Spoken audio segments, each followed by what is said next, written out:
Hello and welcome to Western Civ, episode 288, Dudley and the English Reformation.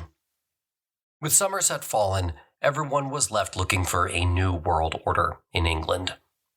At court, tournaments and celebrations masked the obvious jockeying for power. One notable absentee from all the partying was the king's sister, or I suppose his half-sister, Mary. Many pushed her to attend the festivities, but she always politely declined. Now, Mary was not one to enjoy such sports in general, but she also did this deliberately. Princess Mary very much wanted to separate herself from what she saw as a declining regime. Mary was not the only one with reservations about the direction of things to come. Later on, a servant in the Privy Council would write, "Notwithstanding all this great pastime and mirth, the council is in that unquietness and trouble amongst themselves that no man can have time to speak with them." The imperial ambassador reported that the Earl of Derby had declared that the sacrament, quote, should be publicly revered and worshipped, end quote. In a dispute with the Marquess of Northampton, he told him he would lay down his life for him.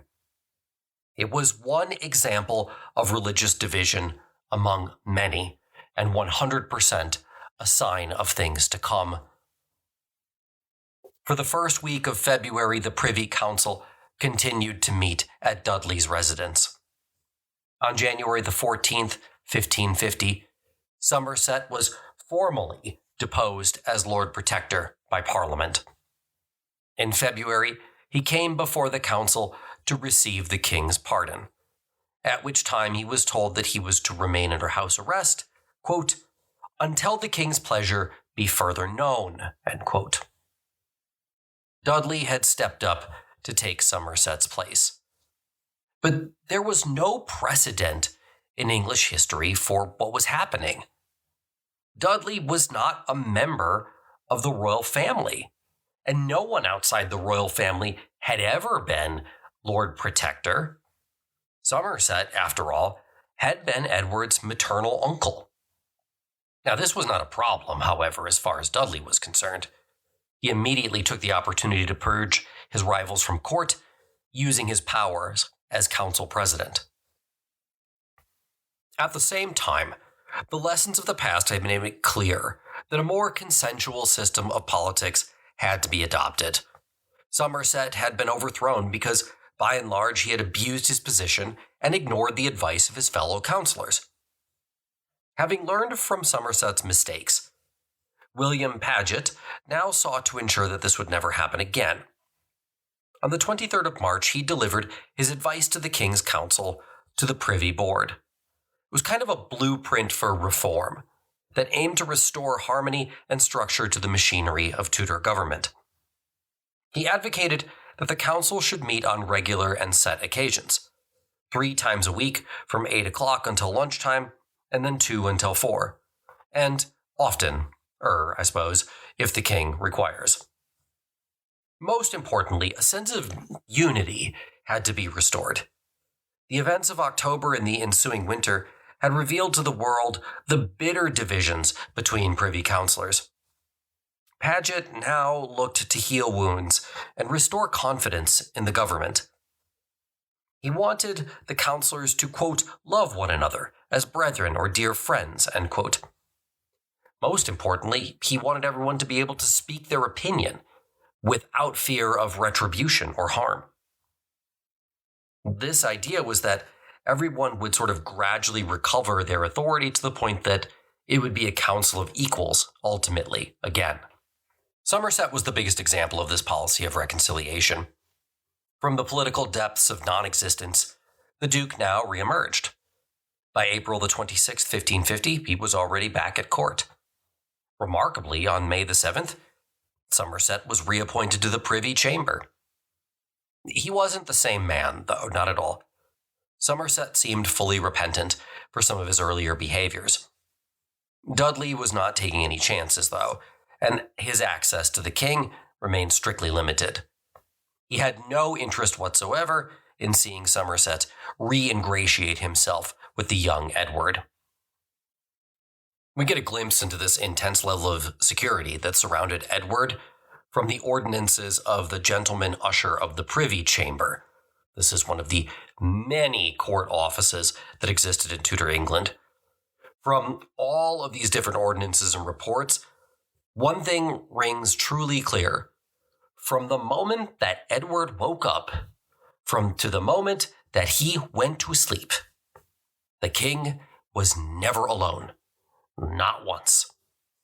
He was not at liberty to decide who he talked to. Those were all decisions that were made by the Privy Chamber. Edward might have been inching towards the time when we would expect him to take the reins of kingship, but at least those around him were not at all ready to let the guardrails off yet. Edward's education was also carefully screened, his texts and his reading books carefully selected by his teachers and the council. The reformer, John Hooper, noted that when a Lutheran attempted to present Edward with a book against Anabaptists and Sacramentarians, he was not allowed to do so. And their reason was, it didn't please his tutors, and it was presumably never given to the king at all. Now, in reality, one of the biggest results of Somerset's fall had been a change in Edward's education. This education was profoundly different now under Dudley. Dudley believed Edward needed to have the same education as any other nobleman. He needed to learn how to ride, handle weapons, and even joust. This was a dramatic change for the young king, who otherwise had been protected from such things for nearly all of his formative years. Still, what interested Edward most were religious affairs. Even the imperial ambassador observed Edward was always ready and able to argue intense matters of theology. Now, much of this, yes, was about image. Throughout Edward's reign, everyone bent over backwards to make sure that he fit the image of a godly, reforming king. One would write that Edward literally embodied, quote, "Wherefore we must entreat God with the most fervent prayers, long enough to preserve him to the kingdom and the church," end quote. Edward was held up to be a model of godliness. He was a beacon of light in a world of perceived darkness. He was a model and example to all. He was constantly exhorted in the schoolroom to show the virtues of a prince, the virtues of a godly prince. And he was able, at least according to some, to wrap his mind around more intense theological matters than any of his schoolmates. Whether this is true, we'll never know, but the fact of the matter was, Edward was to be a new Josiah, at least to the reformers and the council around him, and they wanted to make sure that the English population saw him like that. So there was a huge amount of propaganda during his short reign in an effort to sell Edward as God's anointed reformer king. Many around him simply believed this would make the pill of Reformation much easier for the English people to swallow. Yet beneath this image was a major tension. Reformers, yes, wanted a godly king, but the aristocracy, the old school aristocracy, they wanted a worldly Renaissance king. Those two weren't the same. And to an extent, it's interesting because the Renaissance king part actually wins out in a lot of ways. Edward, like his father, just loved the finer things in life. Splendor surrounded his court as much as it had Henry's. Edward might have been interested in reform, but he had no interest in actually being John Calvin.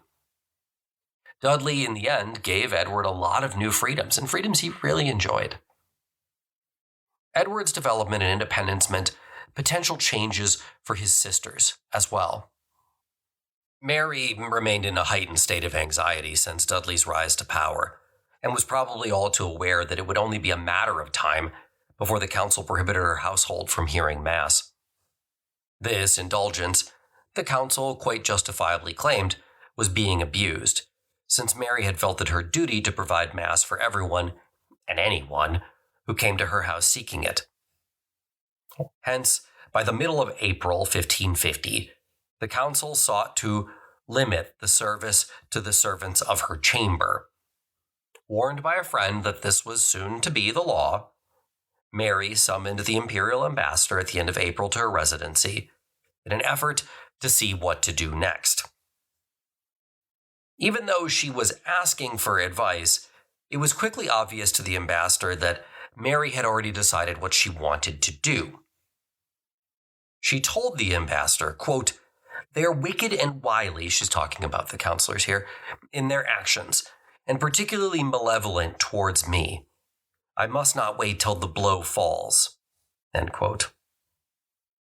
There could be no more delays. Mary had settled she was going to leave the country.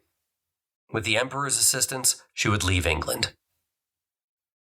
The ambassador was not super enthusiastic about this.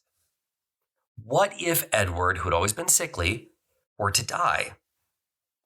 If she wasn't in England at the time, then odds are the throne could pass to Elizabeth or someone else, because Mary wouldn't be in a position to pick it up. Mary seemed to be persuaded by this, but just when the ambassador was about to seal the deal, he had second thoughts of his own, interestingly enough. He began to vacillate, he began to believe perhaps Mary needed to be evacuated as soon as possible. Once she was safe, after all, the righteous might be encouraged to rise on her behalf. So, about to be recalled to the continent anyway, the ambassador prepared a plan of escape. If the time and the route were planned correctly, Mary might just simply get on his ship bound for Europe in disguise. Alternatively, another boat might be sent for the purpose of trading grain or some other export, upon which Mary could escape unnoticed and then just be taken to an imperial ship at anchor off the coast. Over the next month, the emperor was eventually persuaded of the necessity of this plan, and the plans for Mary's escape were finalized with the help of the emperor's sister, Mary of Hungary, who had been deeply involved in the scheme. Preparations were set in place and the timing set for early June, when the imperial ambassador was set to be recalled. So the plan was set to go into place on the 30th of June.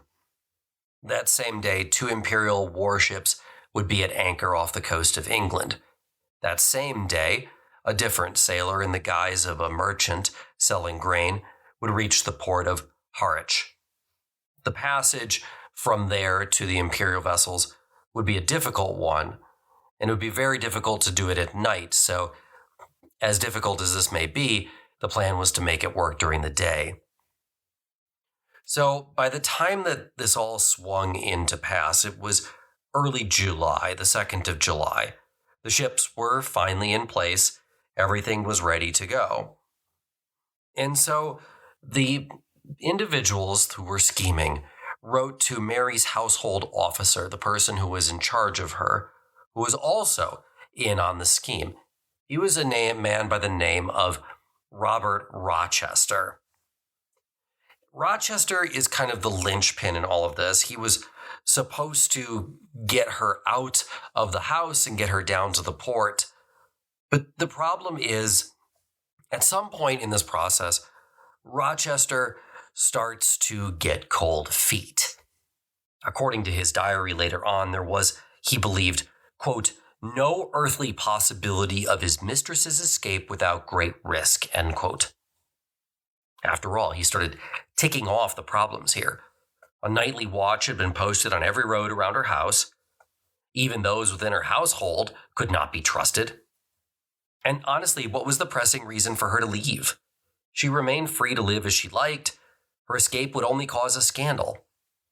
Above all, then, he started reiterating the same argument that the ambassador had made. If Edward died, she would lose her right to inherit the throne.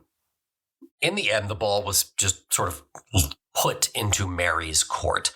She's the one who's going to get to make the decision here. Either she's going to leave England for the continent or she's going to get to stay. And She then starts to get cold feet as well. She starts to prevaricate and go back and forth, kind of going over all the same reasons back and forth. And you can kind of see why this was a very problematic decision for a number of individuals. A, it's risky, so a lot of people are putting their lives at risk to make this happen. And B, if Edward dies in the relative near future, this is going to look like a terrible decision after the fact. Because Mary is, under the Act of Succession, next in line to inherit the throne. But if she's not in England, she's going to waive that right. So Mary ultimately decides she needs more time. She says, all right, I'm going to make a decision in the next day or two. A day turns into a week. And by the time the 13th of July rolls around, enough people have been talking about this escape attempt that it's become sort of a common knowledge plot. And word of it, of course, gets back to Dudley and everyone else in the Privy Chamber. They ratchet up the protections around Mary, and escape is no longer a possibility.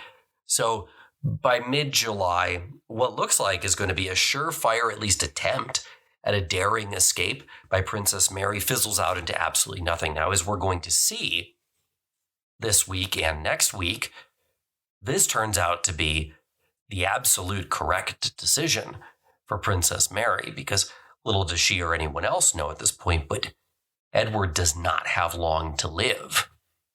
And by staying in England, Mary is going to put herself in the perfect position to scoop up that fumble and run it back. Now, as Dudley's power grew, so did the pace of religious reform. In 1550, Parliament prohibited the production of all service books except the 1549 Book of Common Prayer. The 8-tier system of the medieval English Church was also gone, replaced by a 3-tier system of bishops, priests, and deacons. Priests saw their role in society changed. They used to offer sacrifice and divine grace. Now they were predominantly preachers. For some, however, the pace of reform couldn't go fast enough. One of these enthusiastical evangelicals was John Hooper, who I've mentioned before. He had been imprisoned under Somerset for disobedience, but now found himself, as an ally of Dudley's, presented to the See of Gloucester. Yet Hooper had been a harsh critic of the new ordinal, whose oath upon the saints he considered to promote the kingdom of the Antichrist, demanding that he would only accept the bishopric upon the condition that he might dispense with the episcopal vestments and all the popish ceremony of the consecration. He began what turned into a long and protracted battle with Cranmer over the issue. Eventually, the matter was passed up to Edward himself, a sign of the young king's role in the Reformation, who sent for Hooper on the 20th of July, informing him that he would need his episcopal robes at court elsewhere, and in his own diocese he could do as he pleased. After some hesitation, Hooper agreed. They both then went through the service of the consecration, until Edward noticed that the last sentence of the oath, which was, quote, "So help me God, all saints and holy evangelicists," and growing much excited exclaimed, "What wickedness is here, Hooper? Are these offices ordained in the name of the saints or of God?" Before Hooper could comment, Edward had struck the offending sentence through with his pen. This was Henry VIII in the making, one historian later wrote. Seldom has there been more an immediate demonstration of royal supremacy in the Tudor Church. But honestly, I think more than anything else, what this incident illustrates is that England remained a fluid situation, especially in terms of the Reformation. Not everyone, even when we talk about someone as powerful as Archbishop Cranmer, was on the same page as a lot of the bishops and priests within his own realm. Different people wanted to go at different speeds, and it was difficult to achieve anything like uniformity. And spoiler alert, it's not going to get any easier after the death of Edward VI. Now, not that everybody appreciated the reforms in the first place, of course. In the north, England broiled with religious discontent. Edward was oblivious. He had become by that time more interested in foreign affairs. But that summer, 1550, the king fell gravely ill. Edward, truth be told, had never enjoyed a hearty constitution, but this time it looked for the first time that he might perish. He did not, and by November, he had recovered enough to return to his studies. With Edward recovered, the pace of religious change quickened again, though his brush with death had been a lesson well learned. The destruction of altars now became formal government policy. Again, the old medieval world was slowly being stripped away. In 1547, England might not have been sure which way it was going to go, at least in terms of the church. 3 years later, though, by 1550, it was clear this was going to be a reformed church. Reunion with Rome was unthinkable. As a result, tensions between the Privy Council and Mary's small court continued to boil. First, the Privy Council went after her chaplains. When that failed to get the desired result, Edward himself confronted his sister on the issue of hearing the Mass, though he did ultimately back down. Yet Mary could hardly have expected what was to follow when a letter from Edward himself, partly written in his own hand, arrived on the 28th of January, 1551. Its contents shook Mary to the core, for it shattered the mainstay of her argument that she held on to for so long, that Edward was simply too young to understand the complicated religious doctrine, and was instead being the victim of persuasions of equal counselors. In fact, Edward's response proved how wrong Mary had been to underestimate her brother. It was from about this time that a change in the council's stance towards Mary can be detected. Previously, they had seemed content to allow the dispute to simply rumble on. But now a new sense of urgency filled the air. From now on, there was to be no compromise, for Edward had taken a personal interest in the affair, perhaps prompted by Mary's visit to court the month prior. And he was no longer happy to simply let the matter lie. So Edward wrote, quote, "Knowledge was offered to you and you refused it. We might ourselves chide you for this, for we acquire knowledge daily in our schooling, and we learn those things we have knowledge of, and are not permitted to say. We will not learn them because we do not believe them to be good." Though she was his sister, he then went on to tell her that he would not tolerate any abuse of his office as king, writing, "We have suffered it until now with the hope that some improvement might be forthcoming, but none has been shown. How can we suffer it longer to continue? It is our duty to watch over the welfare of each one of our subjects as each ought to watch over himself. You would be angry to see one of the servants of your household, of those nearest to you, openly disregarding your orders. And so it is with us, and you must reflect that in our estate it is the most egregious to suffer that is so high a subject should disregard my laws. Your relationship to us, your exalted rank, the condition of the times, all magnify your offense. It is a scandalous thing that so high a personage should deny our sovereignty. That our sister should be less to us than any of our subjects is an unnatural example. And finally, in an untroubled republic, it lends color to faction among the people." End quote. Edward admitted that he was young, but he knew, and would have done 6 years ago, when a subject was breaking the law. And despite his age, he was adamant that he had been invested with the same authority as their father had. He demanded that she correct herself at once. Mary was stunned.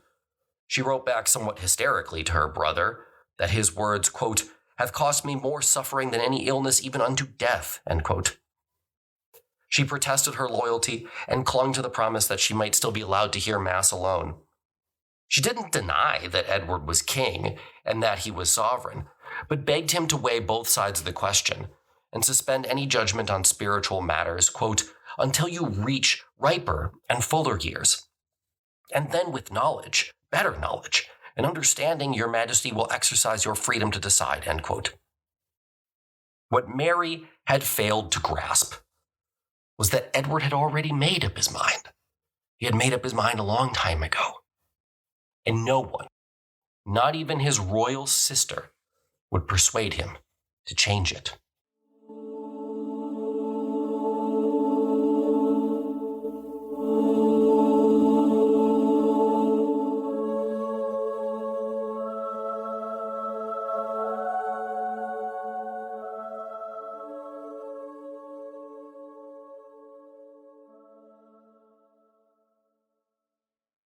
Early in 1551, the Princess Mary was in desperate straits.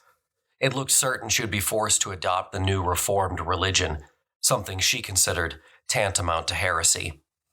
So early that year, she decided to confront Edward in person. In March, she arrived in London. It was a gamble. There was every chance she would be arrested and forced to convert then and there. But for her, this was about more than life or death. It was about her eternal soul. She would die for her faith if she had to. Walking with her in conversation, Edward led his sister into the privy chamber, where, separated from her entourage of ladies, she found herself alone, surrounded by the council. There the pleasantries ended. Edward spoke first, desiring to, quote, remind her of the letters both he and his council had sent, end quote. The council then launched into their attack, declaring that Edward no longer intended that she be allowed to practice the old religion. Mary returned to the promise given to the emperor, to which Edward replied that he just didn't know anything about that, and he had only taken his first steps into foreign relations in the last year. Mary responded sharply, quote, in that case, Edward himself had not drawn up the ordinances on the new religion, end quote. Without answering, the council, taken aback, warned her of the danger if she continued to observe the old religion. The ordinances were going to apply whether she wanted them or not. Mary begged them to await the emperor's reply on the matter. When they failed to answer her, she persevered, professing her loyalty as the king's sister and subject. After turning to face Edward directly, she said that, quote, riper age and experience will teach your majesty much more yet, end quote. For some reason, Mary seems to have still believed that Edward was going to grow out of the Reformation, that she simply never was, and he rebuked her then and there. Mary answered that it would be hard to change her religion that she was born and bred into. Again, all the counselors interjected. Had Henry lived, they informed her, he would have overthrown all aspects of the old religion. But Mary refused to discuss this or admit it, adding only that she wished that everything had remained as it had been at the time of Henry's death. The council then changed their approach. Under the terms of Henry's will, they informed her that she became their subject. That was what the will said. Replying that she had carefully read the will, Mary countered that this only applied in the case of her marriage. Had not Henry also ordered that 2 masses be said for him every day? Now the counselors were a little bit on the back foot, and that they replied that, well, they were bound by the will, but only so far as it was in furtherance of the new faith. Mary continued her attack, now sensing that she had the upper hand. She was quite certain that the late king had never ordered anything prejudicial toward her, and that her half-brother would be fair to do the same. This was now too much for Dudley to bear, and he shot back, quote, how now, my lady, talking about Mary, it seems your grace is trying to show us in a hateful light to the king, our master, without any cause whatsoever, end quote. Mary denied this and quickly returned to the question of her mass. Even if there had been no assurance, she told Edward, she hoped that as his sister, he would show her enough respect to allow her to continue her observance in the old religion. And as always the way with Mary, she ended her argument with one final deliberate provocation. She informed them, quote, might it please him to take away her life rather than the old religion in which she desired to live and die, end quote. Edward, who was apparently stunned by the remark, simply replied that he had no need for her to make such a sacrifice. Hence, the meeting ended with everything unresolved. As Mary departed, she begged Edward not to listen to those who spoke ill of her. Edward replied that he had no interest in doing so, and there the audience ended.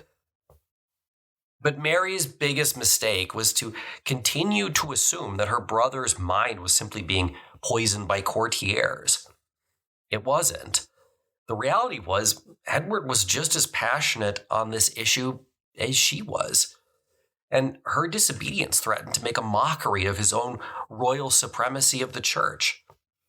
Edward would later write as much in his diary, and this battle between the two of them really kind of is a foreshadowing of events to come after Edward's death, when Mary takes the reins of government, which we all know that she's going to. because of course there's going to be an immediate effort to turn back the clock to the old religion. And a lot of people will get the opportunity then to die for Mary's faith. But for the moment, though, it looked like maybe she would get to hold on to her masses, because 2 days after this confrontation, a letter from the emperor arrived from the continent. In it, Charles V informed Edward and his counselors that if Mary was denied the right to hear her masses, he would declare war on England. Most of Edward's counselors at this point begged him to take a step back, but he wouldn't. After a long debate on the matter, it was clear that Edward wouldn't budge. Cranmer, for his part, was impressed by the Protestant zeal that he saw in this young man before him. In the end, Mary would receive no concessions. England had gone too far to renege on the promises of reform. Now, for the moment, this would not have any international repercussions. War was not an appealing prospect for Charles V, who at this point was inching towards retirement. The real upshot of the Mary affair had been the realization for Edward, who came out of it recognizing that he was not yet king in his own right. Sure, in the end, the council had gone along with his wishes, but just barely. Meanwhile, hostilities within the court threatened to break loose once more.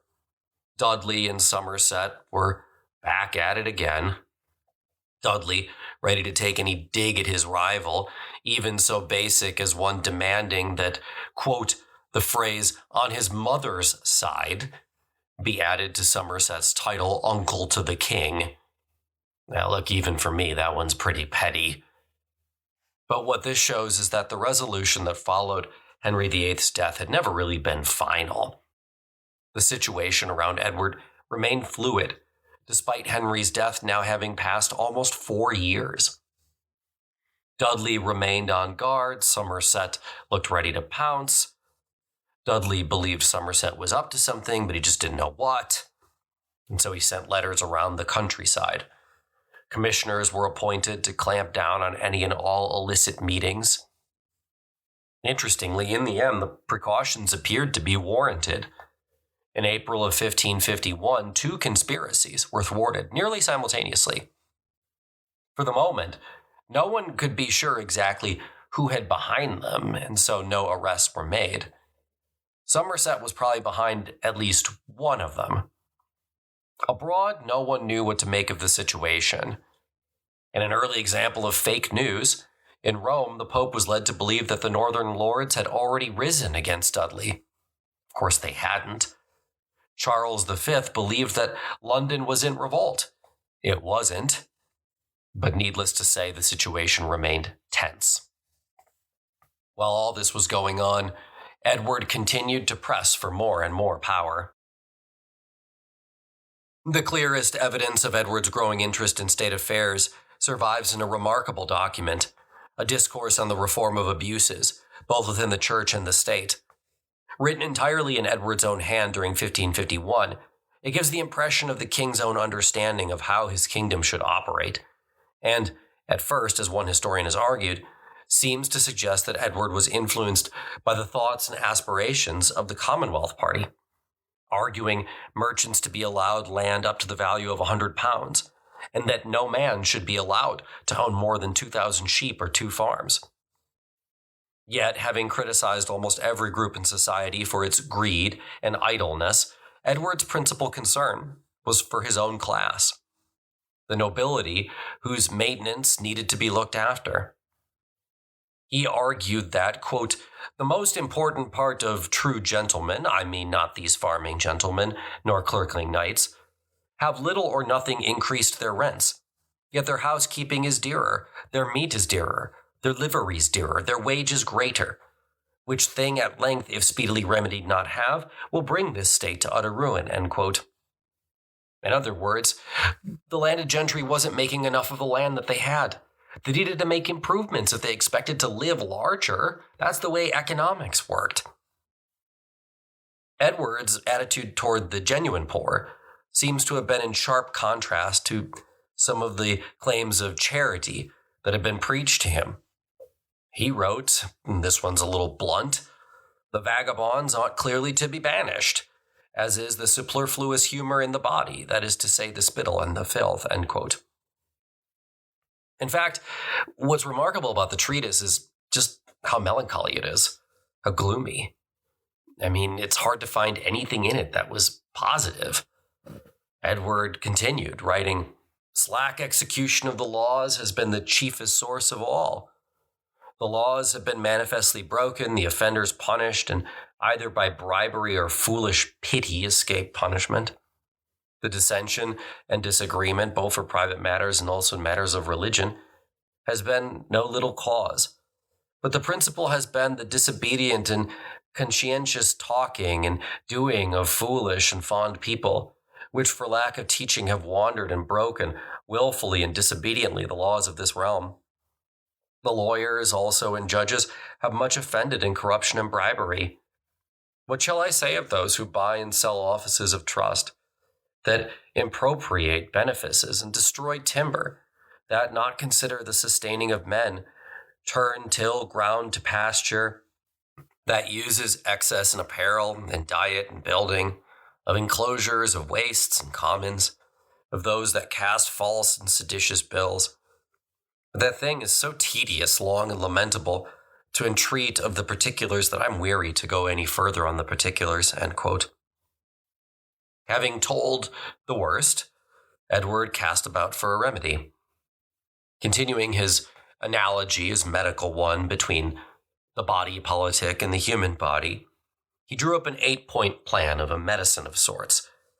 And this is actually verbatim from what he wrote. Number 1, good education. Number 2, devising of good laws. Number 3, executing the laws justly without respects of persons. Number 4, execution, an example of rulers. Number 5, punishing of vagabonds and idle persons. Number 6, encouraging the goods. Number 7, ordering well the customers. And number 8, engendering friendship in all parts of the Commonwealth. I mean, these are all interesting ideas, very lofty, and lead to the conclusion that Edward may have turned into an effective monarch had he lived, but of course, as we know, he's not going to. Yet, as I mentioned before, Edward was both a reformist king and he was a Renaissance one. Like his father, he loved hunting and music and eagerly participated in both. The imperial ambassador that summer noted that Edward was, quote, beginning to exercise himself in the use of arms and he enjoys it heartily, end quote. Then, in July of 1551, a sudden outbreak of sweating sickness erupted in London. This was the first time that this mysterious malady had reared its ugly head since 1528. Medical historians still debate what exactly the sweating sickness was, but certainly it was deadly. On July the 16th, both Henry and Charles Brandon, two of Edward's closest friends, died. The effect of the sweat was instantaneous.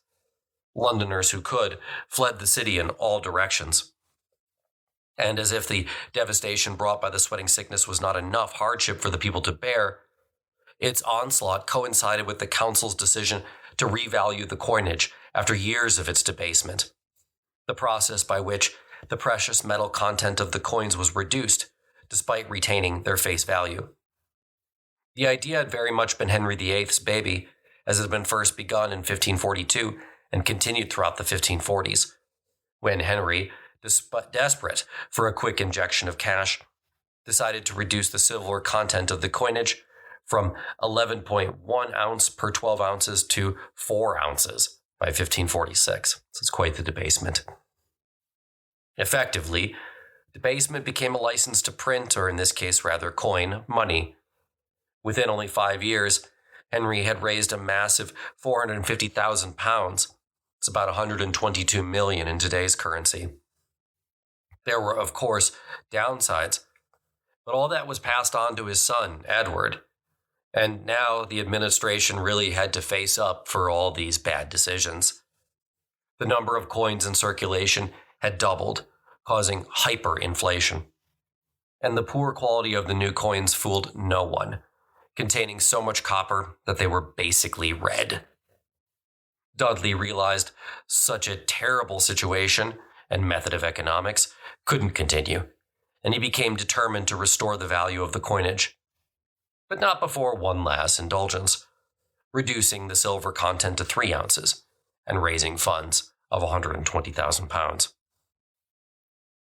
The problem came not so much in the principle of restoring the value, but in the process. This was called, quote, calling down the coinage, end quote. A proclamation on the 8th of May announced that from August, every shilling would now be valued at 9 pence, and the groat, which is a type of coin, worth 4 pence would now be worth 3 pence. This was a relatively easy way of gradually revaluing the coinage, while new coins with a much higher silver content, almost to the pre-1542 levels, would slowly replace the old. The real issue was the timing, specifically in announcing the timing at all.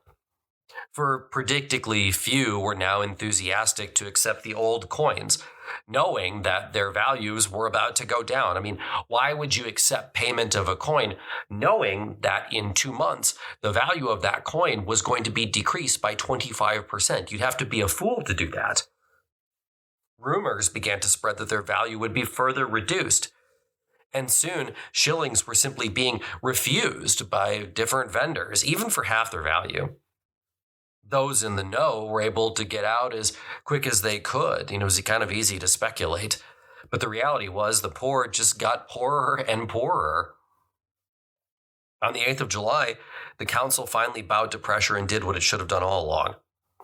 It announced the immediate implementation of new coinage values. But the uncertainty remained, and despite a further proclamation in July to the contrary, it proved entirely justified when the value of the shilling had to be further reduced to a 6 pence on the 16th of August. So with England facing massive domestic pressures and economic uncertainty, that's where we're going to leave it. Next week, we're going to finish our last episode on Edward VI, whose reign ends somewhat tragically and then ushers in the reign of the shortest living English monarch ever. So if there's ever a trivia question about who was the shortest serving English monarch, you're going to get that answer next week. Spoiler alert, it's not Princess Mary. She stays on for a little while. In the interim, if you're looking for any additional content, check out the link in the show notes to the Patreon page. You get a 7-day free trial and check out Western Civ 2.0. We're deep into Roman history again at this point. I know that's everyone's favorite. And I've had so much fun retelling this story, but with much greater detail and more nuance than the first time around.